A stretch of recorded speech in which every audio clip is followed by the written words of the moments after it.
Well, this is the first edition, revamped a little bit about our Starkville Daily news.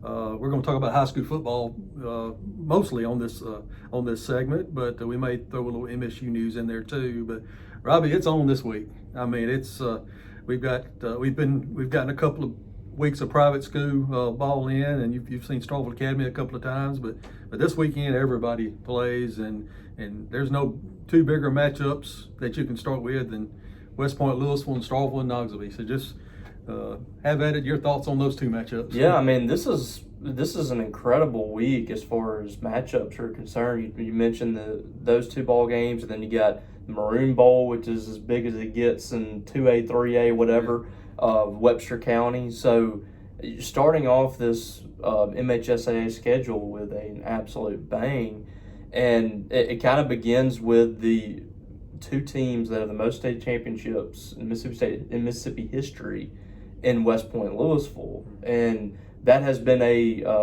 just a fierce battle year in and year out because they both have that same mentality. You know, they start them young there. Yeah. They got that tough, hard-nosed mentality, old school style offense on both sides of the ball. They're going to ground it and pound it, and I'm really interested to see two different things on each side. I want to see how Louisville reacts to these last two seasons. They've won 2 state championships in a row, and they've lost a lot of players on the defensive side of the ball. Now, Tyrone Shorter, you've been covering him for a long time. I have too, dating back to his days at Noxubee, even when he was a defensive coordinator. And his defenses have been good every year. Doesn't matter who they graduate, doesn't matter who they lose to injury, they find a way. Yeah. And that's kind of what I'm expecting from them this year too. We saw one of our area teams go down there in the Jamboree and beat them last week in Choctaw County, which was really impressive. But I still think Louisville's going to be one of the teams to beat. So I want to see how they react to this 20-something game winning streak they're on after losing all the players with this tough non-conference schedule that they have. Yeah. And then for West Point, you got a brand new head coach in Brett Morgan. And if you cover them as closely as you and I have over the last few years, you kind of know that Brett Morgan's been more involved in this program than just offensive coordinator. Yeah. And Chris Chambliss would tell you that, and everybody on the staff would tell you that Brett Morgan has been doing more things than just coaching up the offense and calling plays. He and Casey Welch and those guys that have been there forever have been being prepped for this. So what does the new era of West Point football look like? Is this the same old West Point? Are they about to go win North State for the 9th straight year or whatever it is? Yeah. Or is this going to be a bit of a struggle? I tend to think that West Point's going to be able to continue to do what they do, but this is a very interesting matchup early in the season with two teams that are kind of in transition a little bit. Louisville's a little more stable, I would imagine. West Point's going to be pretty weird with Chris Chambliss not being on the sidelines. So I am interested to see how that game plays out. Yeah, Brett Morgan, I've talked to him several times on the phone, and he sounds a lot like Chris. If you've ever listened to both of them, he's got some of the same isms and the way he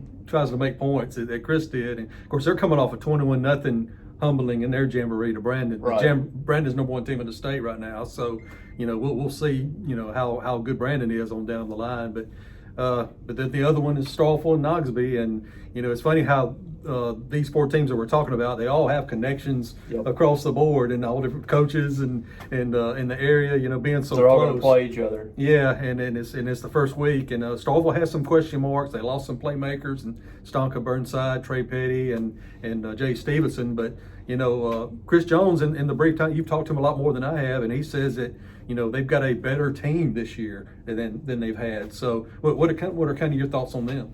Yeah, very interesting team. And the one thing I'll say is it's kind of like West Point. Like, this is a program that has been, since Chris Jones has been there, able to sustain the loss of players, leaders, great quarterbacks. Luke Altmaier, I remember thinking, what are they going to do without Luke Altmaier? And then Trey Petty came up. Right. So there's going to be a little bit of an adjustment period for them offensively.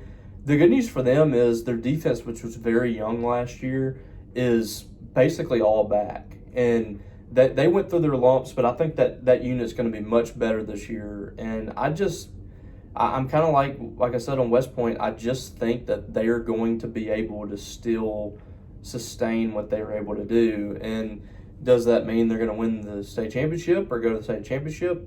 I don't know. But I think that they're going to be a really good team by the middle of the year, or, late in the schedule. You're going to see a lot of guys starting to kind of come into their own a little bit. Right. And then, with Noxubee, this is a game where in the last few years, since that great ball game that we remember 2015, it's been dominated by Starkville. It's kind of got to the point where Starkville is just bigger, faster, stronger, and deeper. Right. And I think that's the big thing, is they just have more depth. And I think that could be an issue for Noxubee. But they do have arguably one of the best quarterbacks in the state. And Kamario Taylor, he's right there with Deuce Knight on the coast for one of the best quarterbacks in the Southeast. And it's going to be hard to count him out, because he can really sling it, and he can throw the football around the yard. I watched him in the state championship game against Winona last year, just an amazing performance. So it's going to be a nice challenge for both teams early on in the schedule. And he'll be comfortable because he's at home, so we'll see what difference that makes. But those are the big matchups for high school, and we'll touch on Mississippi State briefly. They opened up as well. I can't remember everybody opening up on the same weekend like this. It seems like everybody's starting at the same time. I like it. And of course, new era with Jeff Levy coming in, and they've lost a lot of players, got a lot of transfers in. There's a couple of guys that are banged up, won't be able to play, and in some other situations there. But it's going to be interesting to see what we'll definitely need a roster.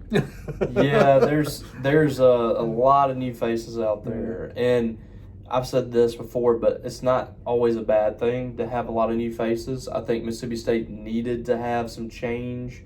They needed to have kind of a fresh start, and in many ways, that's going to be tough for them this year to come out and play with cohesive effort together, because they just haven't done it. But I think that there's a lot of excitement kind of building, especially around this offense, to have a new offense with Jeff Levy. Right. You're going to have a new quarterback in Blake Shapen that can really throw the football, and I think is going to flourish in this offense if he's healthy. And then, a lot of new faces at wide receiver. The offensive line is almost entirely new. And then defense is definitely new. I like the offense a lot more than I do the defense right now, and that's understandable with Jeff Levy coming in and got a little more high-profile players on the offensive side of the ball than they did on defense.